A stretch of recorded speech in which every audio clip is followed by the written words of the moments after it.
Presidente, gracias. Buenos días. Shaila Rosagel, corresponsal de Grupo Gili, El Imparcial de Sonora, La Crónica de Mexicali, Frontera de Tijuana. Buenos días a todos.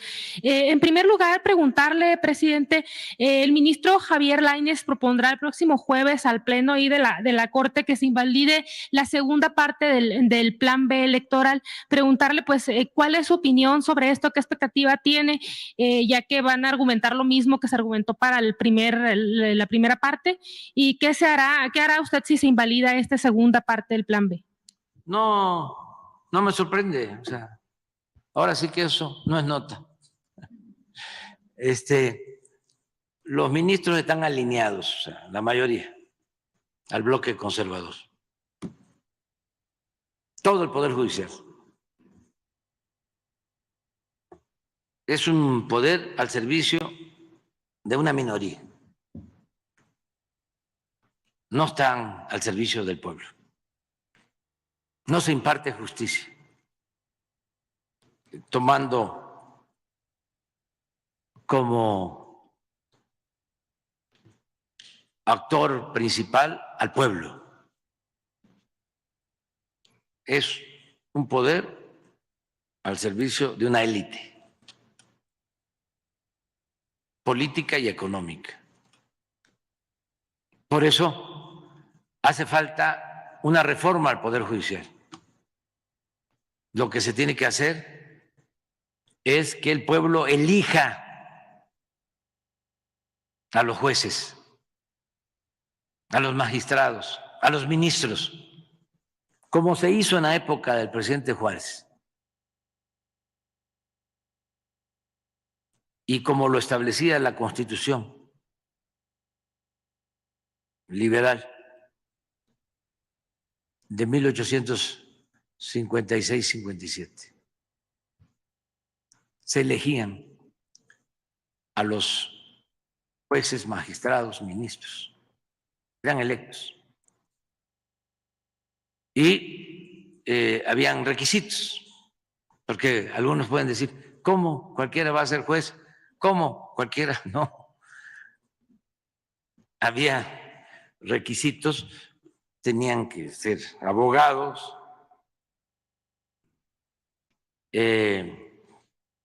con buena fama pública, prestigio, experiencia. Eran muy buenos. Por ejemplo, los ministros de esa época. Fue Sebastián Lerdo de Tejada ministro de la Corte y luego presidente. Es el que, siendo presidente de la Corte, sustituye al presidente Juárez en su fallecimiento. Cuando muere el presidente Juárez, aquí en Palacio, el presidente de la Corte era Sebastián Lerdo de Tejada y a él le correspondía entrar como sustituto. Era presidente de la Corte y ministro, posteriormente José María Iglesias, uno de los mejores abogados de México en toda su historia.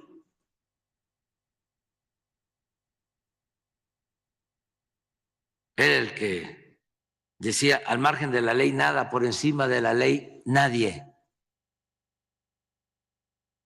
Y todos fueron electos.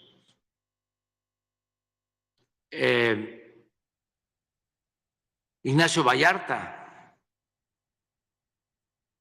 también, de los mejores.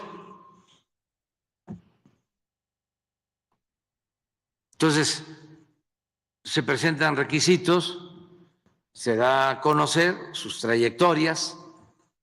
Claro que el que fue abogado de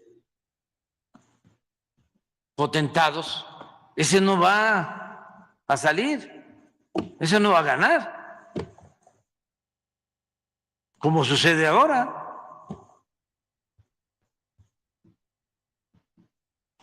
Que estuvo vinculado a un partido y estuvo avalando fraudes electorales, pues tampoco, ese no va a ser electo, seguramente. Los que estuvieron defendiendo a los potentados para que no pagaran impuestos, pues tampoco. Pero hay muchos abogados, doctores en derecho, que pueden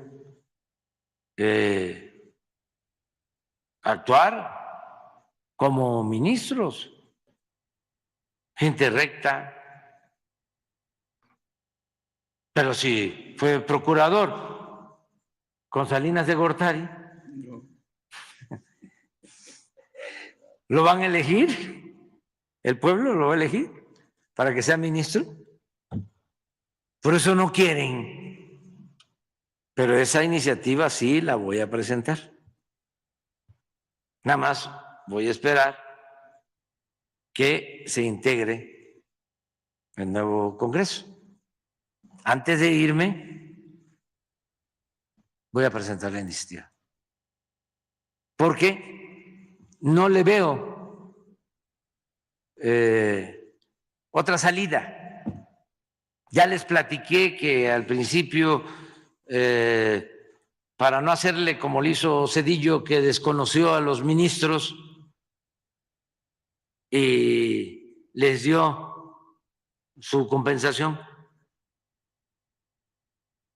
para no hacerle así y no meterme,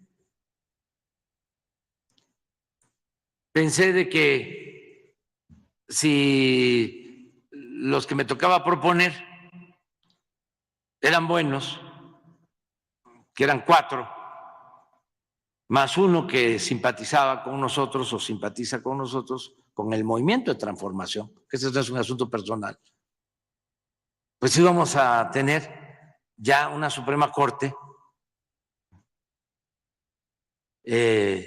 con auténticos impartidores de justicia, porque son 11, ¿no? 5 y se convencía uno, 6.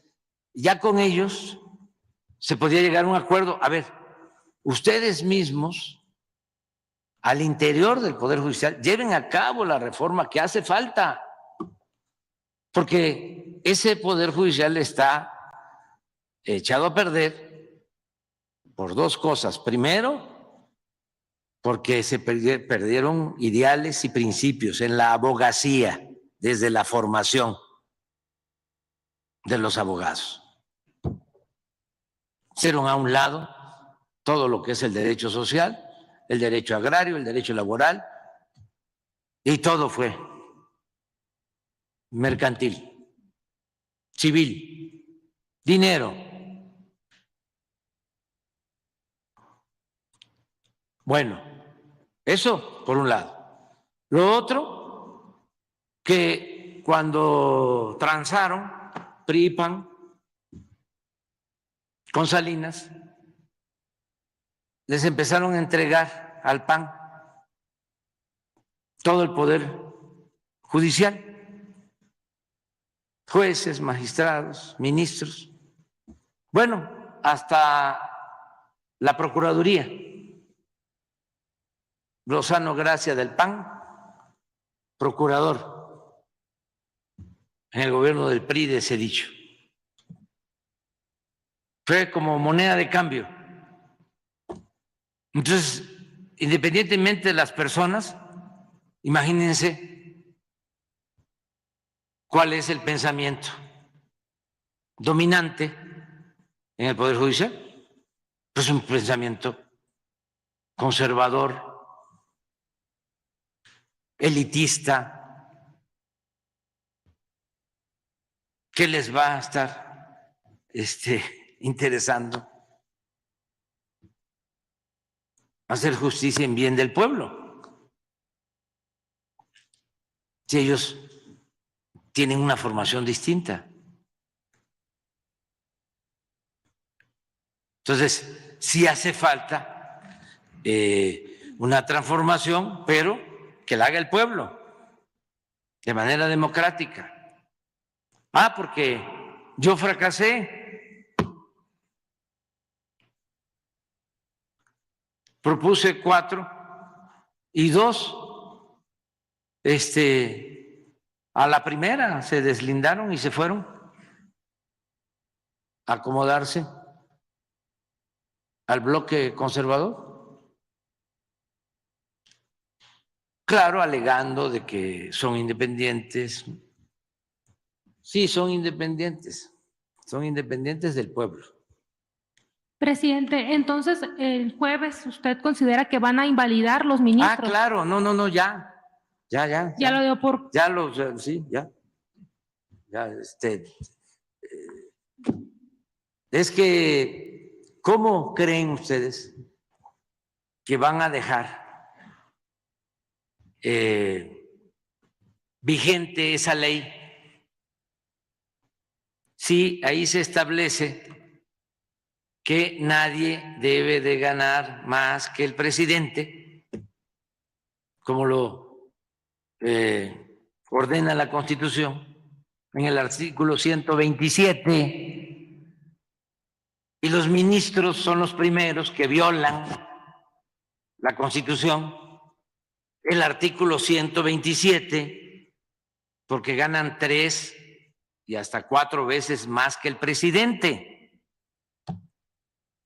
y tienen un fideicomiso de 20,000 millones de pesos para financiarse todos sus excesos. Servicio médico particular, fondo especial de retiro, trabajadores o trabajadoras domésticas,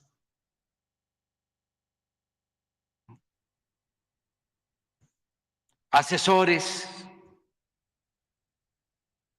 consejeros, vehículos de lujo, todo con cargo al erario, a costillas del erario, con el dinero del presupuesto, que es dinero del pueblo. Entonces, ellos no respetan la ley de austeridad republicana. Entonces, ¿qué puedo esperar de quienes actúan de manera irresponsable, violando la Constitución? Los ministros de la Corte. Vuelve a poner el artículo 127 y a ver que me contesten por qué no respetan la Constitución. A ver, ¿cuál es la argucia legaloide para no respetar esto? Ningún servidor público podrá recibir remuneración en términos de la fracción anterior por el desempeño de su función, empleo, cargo o comisión mayor a la establecida para el presidente de la República en el presupuesto correspondiente. Y miren la fracción 1. Se considera remuneración o retribución toda percepción en efectivo o en especie, incluyendo dietas, aguinaldos, gratificaciones, premios, recompensas, bonos, estímulos, comisiones, compensaciones y cualquier otra, con excepción de los apoyos a los gastos sujetos a comprobación que sean propios del desarrollo del trabajo y los gastos de viaje en actividades oficiales. Pues todo esto que dice la fracción 1 del artículo 200, 127. Todo esto significa que yo gano alrededor de 140,000 pesos netos, 140. Y ellos están ganando 600, si no es que un poco más.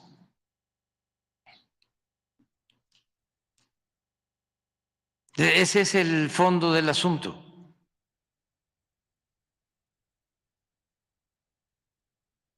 Más otras cosas.